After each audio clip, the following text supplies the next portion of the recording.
Matt McNeil Show on your Friday. And if it's Friday, that means Michael Brodkorb here to join us, our official Vikings correspondent, to talk about the game that was and the game that's upcoming as well. Michael, once again, hey, back to back. Nice to have you back here again today. It's great to be here. Big win last week. Yeah, big win at home. It ended. You and I, it did go as we thought. Although it did, I mean, God, that first half was so bad. What do you were there at the game. What do you think was going on there that it took the first half for the Vikes to finally say, okay, now we need to turn this up? It was an ugly game. It was an ugly first half. The only enjoyable part of the first game was the halftime show of the mascot fight. Yes. They fought a team from a bunch of scrappy third and fourth graders from Maple Grove, and the Colts mascot got his shirt ripped off. It was a fiery crowd, but that was the best football. Yeah, the Vikings came back and they won. I think the most kind of frustrating part of the game was the closeness, obviously, and the fact that they had to come back, but also Sam Darnold's three turnovers in the game, which didn't look good. But here's the thing that I like about Kevin O'Connell and the relationship he has with Sam Darnold. He went out there and said this week, the quote, I'm going to stay aggressive with him. My trust in Sam is something that I think is going to be the winning edge for our football team. And something that he has talked about consistently is how football teams, sometimes coaches, fail young quarterbacks. And Sam Darnold has the faith and the trust of Kevin O'Connell and the Vikings leadership and the rest of the team. And we have to invest in that each week. It's good to see Kevin O'Connell go out there and do this. We're coming into a game on the road that we should win. But it's important that coach, that Kevin O'Connell is putting trust in making sure that he's standing with Sam Darnold. Well, and it should be known. I mean, you look at Jared Goff in Detroit, and he's having an amazing season. If he holds to this, he might have the greatest quarterback season we've ever seen in the NFL. But the reality is, but the truth is, he is playing amazing. But he's going to have a bad game. He might be this week when they're playing at Houston. He will. That's just the way it goes. And yeah, Darnold, that first interception, what were you throwing there? That was right on the numbers to the other guy. But the reality is he immediately said, no, that was on me, goes back to the sidelines. And I think the result of the game shows you that he matured in that game. He figured out what he was mistaking, the mistakes he was making, and he was able to take advantage of it. I mean, that touchdown pass to Addison. I mean, dear Lord, was that an amazing catch. That was pretty. How close were you to that catch? Was it on the other side? No, I was on my side. No, I was there. It was just a pretty game, and it was. Look, this team is finding ways to win. Let's pause on where we're at. We're in week 9. Yep. We're 8-2. We've been through our bye. We're 8-2. We're coming into some games that we should win, and this game on the road on Sunday we should win.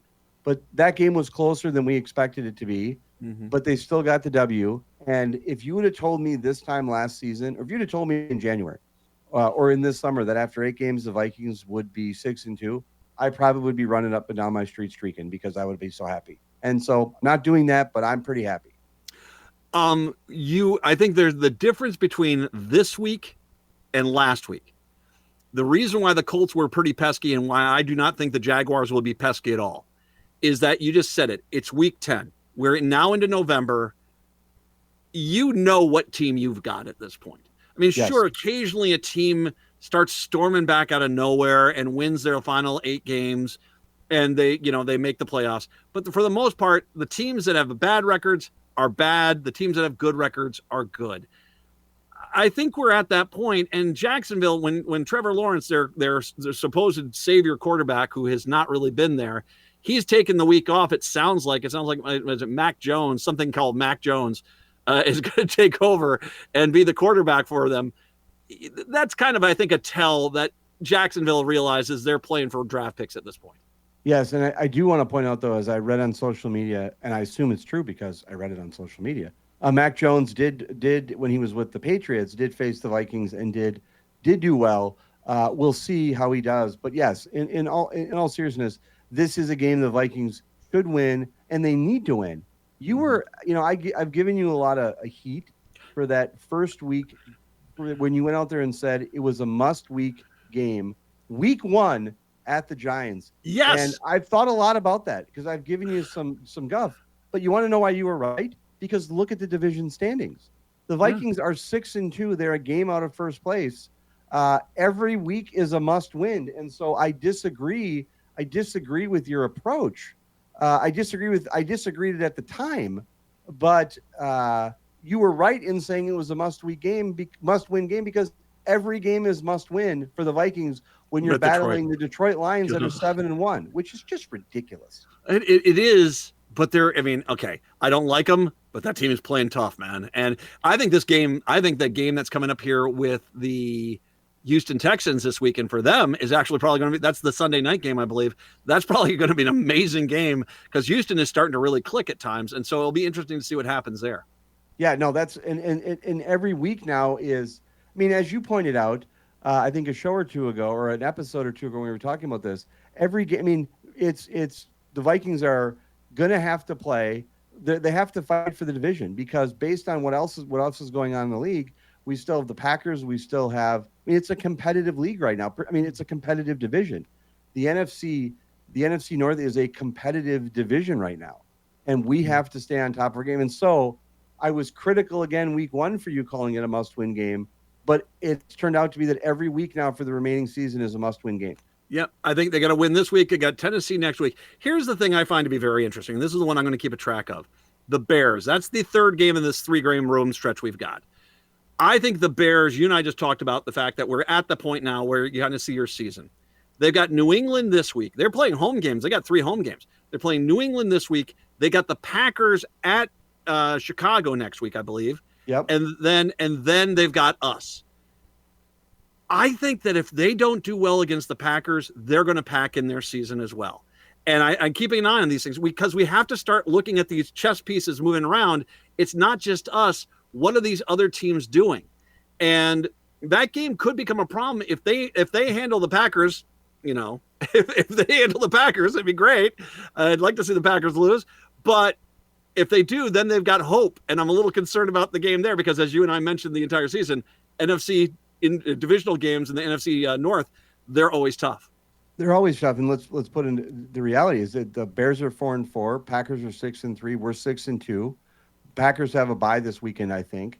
Yes. And the Lions are 7-1. And so we're at a part of the season where a lot of things could happen until we have some head-to-head matchups later in the season. The Vikings have to win. And with the Bears, these division rivalries are must-win situations.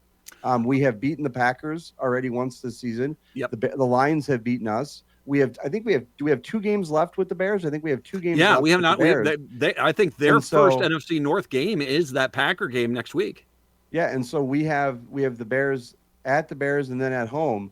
But we have some aside from our on the road games and our non-division games, our division rivalry games are games that we have to win because if we want to be competitive for the NFC North. Looking at our injuries, here's some good news. Blake Cashman, you and I talked about him last week. He seems our defense is different when he's on the field. He's questionable. Was limited in practice on Wednesday, but it sounds like he was thinking he's going to play this weekend, which is good. Ivan Pace Jr., the linebacker, he's questionable as well, so we might see him. He was limited in Thursday's practice. Gabriel Murphy is out, but here's the one that's really interesting. In that Colts game, our kicker is now on injured reserve as well as our long snapper. And now they brought this guy in for the long snapper, but the question is about the kicking, and especially in this league, the kicking is pretty important, so yes. Are you a little concerned about that at all? Yes, because we had some consistency in the kicking position this season until Saturday night's game, and I was right there. And boy, when those balls hit when the footballs hit the goalposts, you can really hear it. And that was a sound we had benefited from not hearing a lot previously, but boy, we heard it on Sunday night, and man, it was tough to watch. We need those points. Mm-hmm. We need to have consistency in the kicker position. And so hopefully this is temporary, but we need consistency. We need those points on the board. The kicking game is so different today, but it is so, it's so important. If you get to the 42, 40, 45, 42 yard line, they're going to try to kick a ding field goal, which you never imagined in the past. And you can, there have been multiple games where that kicks, 50-yard kicks, 55-yard kicks are the difference maker. This is kind of the new NFL because of the way they've changed things around. If you don't have a kicker that can kick consistently over 50 yards, well, you're going to already be in a hole. Correct. And it's interesting, Matt, as you were talking about that, the kicking position has evolved. Yes. I do not remember being so focused on a kicker when I was watching football as a kid. I mean, Jan Stenerud was there driving it right down the middle. But obviously Gary Anderson, that's a heartbreaker. But it's just become, I think, more of an issue for the Vikings in recent time. And it was good to have some consistency in that position. But boy, on Sunday night when I was there with my daughter, it was tough to watch. All right, here we are at Jacksonville. Not a good team. This is on paper. It looks like a pretty solid victory. Your thoughts? Well, I think the Vikings should win, but we're not breaking with the streak. The predictions go to you first. Oh, God. All right. I think especially if Cashman's out there, I think this is not going to be close. I think it's, I'll call it 30-10. I really do. Jacksonville. Bold. Yeah. But Jacksonville, if Trevor Lawrence, when I saw the thing where Trevor Lawrence might play, Trevor Lawrence is going to play. And they also have like 2 or 3 other starters who are out too. I just do not think they're already looking at, at draft lottery picks. And yep. So I think, or not lottery picks, but just draft picks. I think they're looking for the draft picks, and, they're not a good team anyway. I think we would be favored even if they were healthy, even if Trevor Lawrence was there, but putting in, a backup quarterback who hasn't started a game for over a year and a half, and, losing as many weapons as they have, and that defense, when they're clicking, 30-10 Vikes. Matt, it's been a long week. I haven't had a Vikings game that I could really kind of just sit on the couch and watch this year.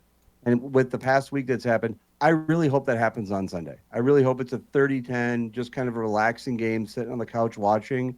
That would be really good for the heart and the soul, just to kind of recharge my batteries and get things ready. So I'm with you. I'm fully supportive of it. And I guarantee on Saturday, if I'm relaxing or screaming in front of the TV set, I'll be texting you.